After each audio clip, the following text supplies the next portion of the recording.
Jama'a assalamu alaikum. Sunana SP Abdullahi Haruna Kiyawa. Jami'in hulɗa da jama'a na rundunar sanan jihar Kano. Biyo bayan umarnin babban sufeto general na 'yan sanda na ƙasa, IGP Alƙali Baba Usman, PSC Daga NPFDC da kuma ƙudurin mai girma kwamishinan 'yan sandan jihar Kano CP Sama'ila Shaibu Dukwa Besai, wato umarni da ƙuduri na tabbatar da tsaro da zaman lafiya a wannan jihar ta Kano mai albarka. Da aiki kafada da kafada tare da al'umma da kuma sauran jami'an tsaro, Ubangiji Allah maɗaukakin sarki ya ba mu nasara. Wannan matashi da kuke gani, akwai rahotanni da muka samu daga wurin al'umma na sirri akan cewa sunansa Musa El Maje, amma yana amfani da kafafen sadarwa na zamani daban-daban, yana cutar mutane inda yake amfani wato da sunaye daban-daban daga sunayen maza har kuma sunayen mata, wanda a yadda ya kware din yakan amfani da wannan kafafe wato ya karɓi kuɗaɗen mutane ta hanyoyi na dabaru daban-daban, musamman maza da yake amfani da wato akawun mai sunan nake na mata, wanda yana karɓar kuɗaɗen su ko ya yaudare su, sannan kuma ya nuna musu cewa yana son su, zai je ya same su suna turo kuɗi. Wasu kuma haka kawai yake wato cutar da su. Haka zalika ba ma iya mazan ya tsaya a nan ba, yakan yi dabaru domin ya nemi bidiyo ko kuma hotuna na tsaraicin mutum, mata ko maza, wanda yake amfani da su ya nuna cewa in baka ba da kuɗi ba to fa wato taka ta ƙare, zai yi postin, wanda kuma a garin haka ne da muka samu bayanan Allah ya bamu nasara.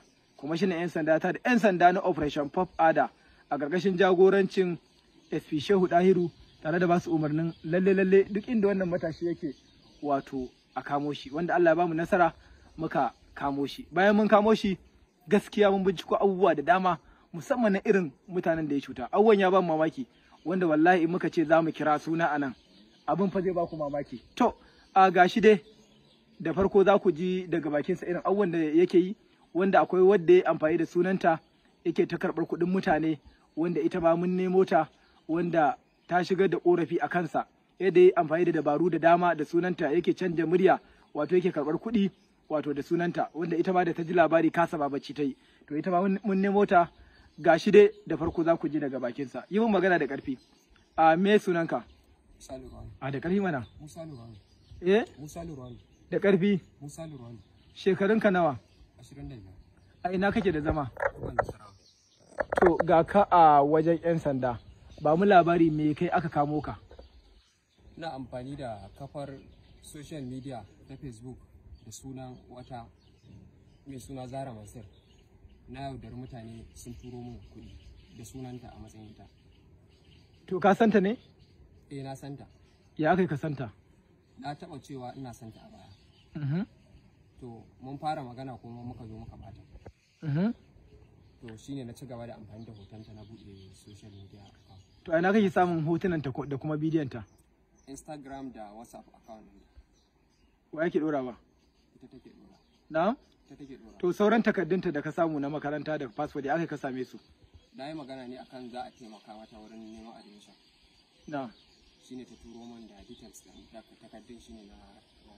To irin mutanen da ka damfara, ba mu labari kamar ya kake yi wajen damfara din, wajen murya da komai da komai. To, a murya ina using, idan za a yi magana ina using magic voice na waya. Sannan kuma yawanci dama waɗannan abin ya faru tsakanina da su, irin sun nemi akan za mu yi magana ne akan na je na same su. A yi me kenan? Akan na je na same su na so mu haɗu, to sai su ce za su turo kuɗi. Kamar an turo ma nawa da nawa? An turo total za ka yi mana mutum kamar wani, ba sai ka faɗi sunan ba, wani ya turo mana da kaza da sauransu. Wani ya turo 206. Daga ina? Daga nan Kano, amma mazaunin wani wuri ne can baya Najeriya, akan zan je in same shi a wata ƙasa. Sai wa kuma? Sai wanda ya turo 10,000. Sai wa? Sai wani shi ma 10,000. Sai wa kuma? Sai wanda akwai wanda muka kira a waya, kira mana shi da Allah a waya, Ubale. Kira mana shi, ya daga ka sa mana hands free. Sai Sadiq da ya turo 100 da wani. Daga ina? Daga Nasarawa kefi. To, kai wani dabaru kake suke turo kuɗin? Ba wani dabaru ba ne, ko shi na wanda ya turo 206 ya nemi akan shi ya fara min ma magana akan yana so na je na same shi a wata ƙasa da zai je ziyara. To ya aka ka nuna masa cewa kai ne Zara din? Shine a ta Facebook account din yayi mun magana. Na'am. Sai ce zan je in same shi a ƙasar, saboda haka ya turo kuɗin ticket. To Malam Sadiq. Hello? Hello? Yauwa ga wannan muna tare da shi. Kaman ya kai kuɗi ya karɓi naira nawa a hannunka? 200,000 da 1,000. Da maganar frame da waya da kudin da gyara iPhone da kuma kudin duk na lissu na aikin sun je gaba daya. To Allah ya kiyaye, za ka zo ka ba mu jawabi. To kamar yadda kuka gani dai, yanzu mun fara bincike ne saboda mutane suna ta tambayan ko mun kama shi ko ba mu kama shi ba. Daga bayanansa da maganganu da chatin ɗin da ya yi da dama, mun ga abubuwa da dama da masu korafi da yawa kansa. To ga ita wadda abin ya shafa, ita ta nema yadda mutane suke kiranta, wato ta nema a nuna fuskar ta ba don ta yi bayani. Me sunanki? Sunana Zara Mansur. Shekarunki nawa? Shekaruna 20. Wannan ya kuke da shi? Bayan ya ce ina so na yi nuni ina so na, to sai na nuna masa ba na son shi. Sai na rabu da shi, har na dina magana da shi. Amma kafin nan ya haɗa ni da cewa wai akwai mamansa ya ba ta namba ta sai take yi min magana. A zuwan mamansa ce. Sai nake girmama ta haka nake gaisa amma shi san ba kula shi nake yi ba. To kwanakin baya kawai sai na ji ana cewa ana amfani da irin account ina, an buɗe Facebook da account ina, mutane sai su mun magana su ce Zara Mansur kina comment a BBC Hausa kina yin menene. Abin yana damuna sai na faɗa mama na ce kin ji abin da ake faɗa, na faɗa sister na. To sai wani ya bani shawara ya ce ki yi bidiyo a zuwan ba ke kike yi ba, sai ne bidiyo na ɗora. In ne bidiyo na ɗora ni ba wasu wannan ne da ni ba. To kin kai wa 'yan sanda rahoto? Gaskiya ban kai wa 'yan sanda rahoto ba. Videos dai nake yi ina dora ina ba ni bace ba saboda ko da yaushe sai a zo a ce mai ai ni ce wani ma akwai san din da naje Barakat saboda ina business na snacks. Sai ya fito a wani store ne Barakat. Sai yake min magana. Ke Zara Mansur sai na ce menene sai ta ce ina chatting da ke din. Ke sai ana chatting da ke har mu'amala ta hada mutum ina kudi yana tura miki ce zan siya abu a wurin ki. Sai na ce wallahi malam ban san ka ba ni bace ba. Yace ke fa irin hankali ce in na so in miki garin nan. To yanzu dai ga gaskiya ta fara fitowa. Yanzu me kike bukata da shi wannan? Gaskiya ina son a bi min haikina saboda mutane da dama suna cewa ma wai ko ni nake da. To ina kuma soyayya ta ku ta baya da aka saba. Ba soyayya bace dan ni gaskiya ko a can din da yake tare da ni.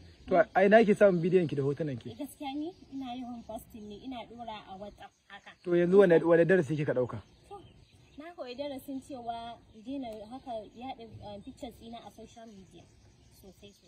Kuma idan abu ya faru fa irin wannan in kina zargin ana amfani da kamar kamar yan sanda direct. To alhamdulillah kamar yadda kuka ji gashi nan dai kwamishinan 'yan sanda ya ba da umarni a gudanar da bincike na kwakwaf. Ka yi wa mutane bayani yadda kake muryar nan a takaice za ka faɗa.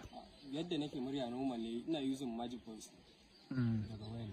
To da zarar mun kammala bincike yanzu haka mun fara samun bayanai da kiraye-kiraye a wayan na mutane da ya cuta kuma za mu post din wannan da mutane su gani. Duk wanda yake da korafi kai tsaye ya zo nan headquarter 'yan sanda da ke Banfai ko ya kira mu a lambobin waya kamar haka.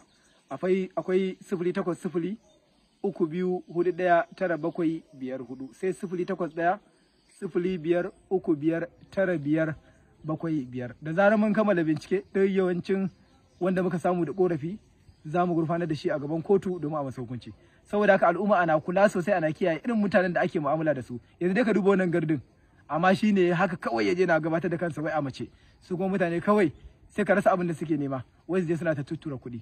Mun gafa abubuwa da dama. In kun ga irin abubuwan da muka ga da irin mutanen da suka tura masa kuɗi to Allah dai ya kiyaye.